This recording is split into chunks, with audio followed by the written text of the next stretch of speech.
looks very tired, and like your timepiece doesn't work. It's like there for decoration. Expense. You can be artsy and expensive at the same time. Trust me. I didn't say expensive. Oh, I thought. He seems like volatile, dangerous. Like if I were to say like I'm not interested or something, he might accost me. My name's Adana, and the first thing I thought was like, I don't know if you're like high, because your eyes are like, they look like you're not there. Mm-hmm. Are you on? I'm actually fully here. Your eyes are red too, so. So as you were speaking to the other ladies, I thought if I wouldn't be able to get rid of you if we broke up or something. Like I feel like you're up to something. Yeah, I was trying to figure out what it was, but yeah, it was definitely the distraction of the see-through pant. I'm sorry, I thought you said expensive. Holding yourself. Yeah. You never believe a woman's story. Subscribe to silent business. Yes, people, welcome back to another episode. Streets are moving mud. I'm just a messenger. Don't shoot. Be careful. Be very careful and vigilant with these females out here on the roads, bro. They are seriously volatile. Listen. But they're playing or talking that freaky shit. Oh, babe, put your hand in my throat. Choke me. Yeah, really harder. Yeah, and then next day there's a flipping, like, essay charge, grape charge. You understand now, your livelihood at stake. Now you have to defend yourself to your friends, family, co-workers, public.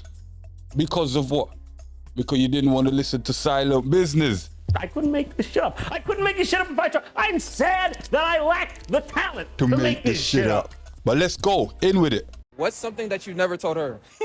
I f***ed your ex-boyfriend. Are you serious? What the, like this was supposed to be like a fun little interview. No, like, this is for real. but why you do that on an interview though? No, I don't want to do this anymore. Are you f***ing serious?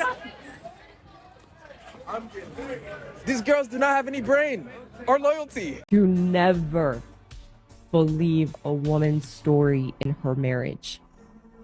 The amount of times that I have gotten sucked into a woman's story. We are so manipulative. We know how to dramatize and exaggerate the circumstances and experiences in the marriage to suck someone in, to feel sorry for us, to validate us in our victim's story.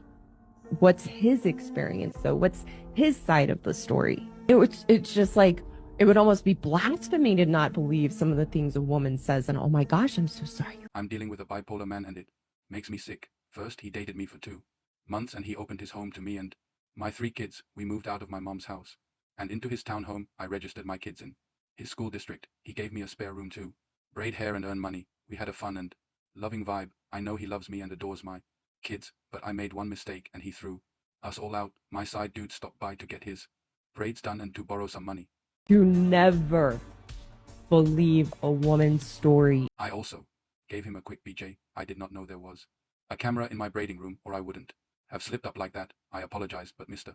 Bipolar switched up on me and threw me and the kids and all our things in the front yard. I took what I could fit into the Uber. I can't believe how he snapped and turned on us like that. What relationship red flags did I miss? I'm so scared to be vulnerable with a man again. Advice. 3 kids, but yet you still have the audacity.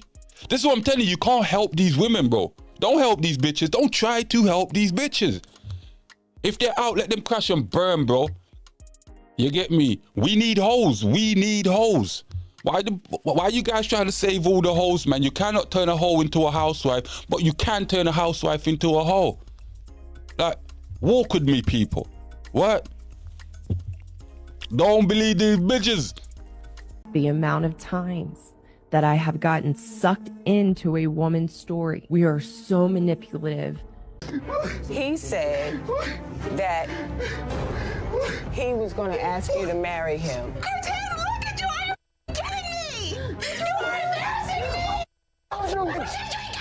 You ain't got no money! This is about money, man! Kiana. My family! Cortez. I have a family! Like, how close are you and Kiana? Is it one of those things, that's your girl? That's my lady. That's your lady? I want to build with her. I I want to build with her. Because I think Keanu's telling him the same thing. Speaking about just a while ago, this is what it is. The long con. They draw you in to make you believe they're the end all be all. I am that woman that you must have, right? But really, it's a long con. And you will see the crack starting to show. You understand? But as I'm saying, some men, right, they're so desperate for our good women. Bro, there's probably like 2% of good, genuine, trustworthy, loyal, feminine, submissive women on the planet. Bro, the rest of them are for the streets. And most of them now has been demoted to the subway, right? And after the subway, the only place you can go is the depths of the ocean. You get me? So I'm just saying, you men as well, you need to see these red flags, bro, to realize there's a game that's being played. One of the women who accused me of sexual assault just got indicted for committing felony fraud against me. Imagine that. Now, let me catch up to speed. In the last 3 years, 2 women have taken legal action against me. Lindsay Hill started all of this. You may remember her from this video as the girl who set me up and lied to the world in an attempt to take my money. Well, today, the only other one, Darcy Adana Esimonu, has been criminally indicted for committing felony fraud against me and another man. Remember when I told you guys, remember this woman? Yeah, it's coming up now. So now she's facing up to 16 years in prison. Now, her claims are even more absurd than Lindsay's were, so here's some of the details. We had one plain sexual encounter in December of 2020. Nothing that could be considered remotely rough. She initiated it, but don't take my word for it, take hers. This is a picture and text message she sent me the next morning explaining why she came on to me. And for months afterwards, she repeatedly requested to sleep with me again. For example, this text from January 7th, 2021. At one point, she even requested a sample of my sperm so she could have my child whenever she wanted to in the future. Now, it's hard to keep track, but she's made at least 4 7-figure demands over the last few years. More than a year after the one time we slept together, and only after Lindsay Hill made up her false allegations, Adana retained a lawyer. She then demanded $3.6 million and claimed I forced her to have an abortion, emotionally devastated and irretrievably damaged by it. But here's the thing, she never had an abortion because she was never pregnant, and that's corroborated by her own medical records. When I refused to pay her the $3.6 million she was asking for, she made up a bogus sexual assault claim and filed a civil suit against me. In that version of her story, she claimed, for the first time by the way, that there was non-consensual sex, but her texts from the next morning show what actually happened. Remember this text in which she explains why she came on to me? She also claims that instead of an abortion, she actually had a miscarriage, but that's impossible, of course, because again, she was never even pregnant. We now have emails between her and the first 2 law firms that dropped her, in which they acknowledge they never had any evidence to support her claims, but they'll try to get my money anyway. I then shared an audio recording I have in which Adana contradicts her own claims and asks me for money. In the emails, her lawyers agreed that that's insurmountable evidence, and they inform Adana that they can no longer represent her unless she can provide... Damn. I'm not gonna lie, dude, the guy, you know, does look like the kind of guy that females tend to go for when they're playing the long con. You know, he's an athlete, but he does look a bit like docile to women. Documentation or proof of her claims. Yeah, of course, she couldn't do that, so the law firm urged her to consult other law firms with different standards. He seems like volatile, dangerous. Like if I were to say like I'm not interested or something, he might accost me. What do you mean? Accost me, like belittle me or put me down if I like. It seems like you're not good with like a negative comment. Me? So you. No, not at all, sweetheart. Okay, well, see, that's that sweetheart. Yeah, I just observed and I noticed that, but that's all. Now, Adana has filed more than 10 police reports claiming sexual assault or harassment against other men, including at least one other professional athlete. But after the Scottsdale police completed their investigation into her claim against me, she's the one being indicted for felony fraud. And not just against me, against another man as well. She made up bogus sexual assault claims and attempted to extort him too. And it gets worse.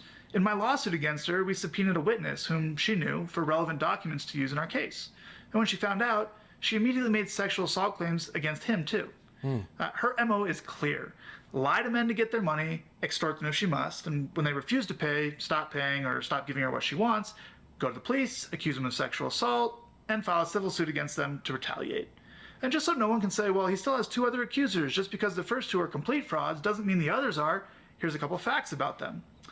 They both had lawyers first demand in excess of $3 million to not go public.